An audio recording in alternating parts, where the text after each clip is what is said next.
తల్లి ఎంత గొప్పదో తండ్రి అంత గొప్పవాడు. తండ్రిని జీవితాంతం దైవంతో సమానంగా చూడాలి. పితృదేవోభవ, భగవంతుడే తండ్రి రూపంలో ఉన్నాడు. వేదంలో, యజుర్వేదంలో అష్టమానువాకంలో రుద్రాధ్యాయంలో అంటారు, నమ శంకరాయచ మయస్కరాయచ నమ శివాయచ శివతరాయచ అని. మన కంటికి కనపడని భగవంతుడు తండ్రి రూపంలో ఇంట్లో తిరుగుతున్నాడు. ఎప్పుడు బిడ్డ వృద్ధిలోకి రావాలని అహరహం కోరుకునేవాడు ఎవరైనా ఉంటే తండ్రి. తను ఎంత కష్టపడనివ్వండి, ఆయన బెంగపెట్టుకోడు. కానీ ఆయన కోరుకునేది ఒకటే, పుత్రాదిచ్చేత్ పరాజయం.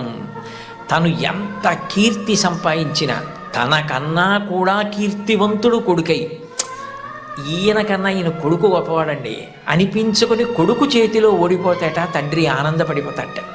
అంటే తండ్రికి ఈ కొడుకు పట్ల ఎంత ప్రేమ ఉంటుందో చూడండి.